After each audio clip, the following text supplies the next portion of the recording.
For days, a British ex-soldier struggled to fly the dogs and cats from his animal shelter in Kabul.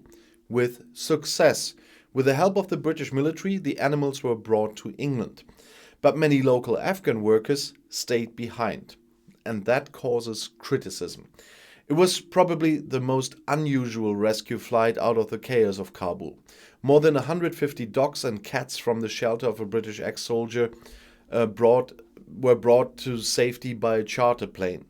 But the criticisms of Operation Ark, which was supported by British soldiers, continues.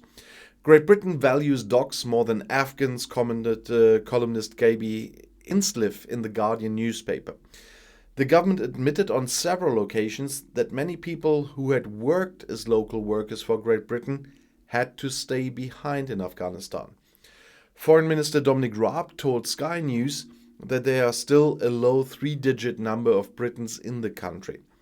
But almost all of the animals made it. On Monday, the Flying Ark reached London's Heathrow Airport, and since then the animals have been in quarantine in England. However, 5 cats did not survive the transport. The focus is primarily on the British ex-soldier Paul Farthing, known as Pen. The 52-year-old who once worked in Afghanistan himself returned to the country after leaving the army in 2009 and set up an aid organization for street animals. Now he fought for days for animals and employees for places in a rescue machine. They all made it to Kabul airport in a convoy, but due to changed regulations, the crowd was turned away. His staff urged him to make another attempt alone, Penn told the Daily Mail newspaper. And finally, he succeeded. In Great Britain, as I said, the mood is divided about this.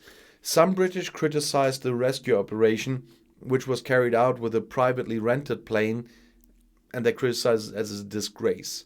But many consider Penn to be a hero. The case reflects the sometimes extreme love of animals of many Britons. YouGov Polling Institute recently published a poll showing that just under half of Britons, with 49%, believe that human lives count more than animals, and 40% consider the lives of humans and animals to be equally valuable. The dispute over the alpaca Geronimo last aroused the minds for days. Almost 150,000 people signed a petition demanding Geronimo's survival. But the animal was ultimately euthanized because it had contracted deadly and contagious bovine tuberculosis. Because of the corona crisis, the need for animal companions has also increased significantly. Since the beginning of the pandemic, 3.2 million British households have bought pets, according to the Association of Animal Feed Manufacturers. Animal rights activist Penn rejects criticism of the Kabul rescue mission. The animals were flown out in the hold of a cargo machine in which no people could have been transported. He only felt guilty because he had to leave people behind. Farthing told the Daily Mail about this, but I have to say cargo machines can be used for people. He blamed the United States for changing regulations at short notice. But the case remains explosive for the British government. Defense Secretary Ben Wallace, for example, changed his mind within days. After he had initially made it clear that an airplane filled only with animals would take away the space for a passenger plane and that the necessary documents would cost soldiers and diplomats valuable working time, animal rights activists criticized him.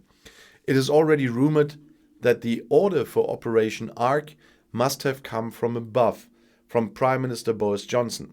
His wife, Carrie Johnson, is considered a committed animal rights activist. I do love animals. I love dogs. I'm allergic to cats, but still I do love animals. But human lives are more important than animal lives. Human lives are above animal lives. That's my point of view, and it won't change. And on the other hand, when I was in the military, I flew in a cargo machine because what we had here for transport, those are cargo machines as well. And I was sitting there, it's cold, yeah, but you have to dress up. I'll see you in my next video. Bis gleich.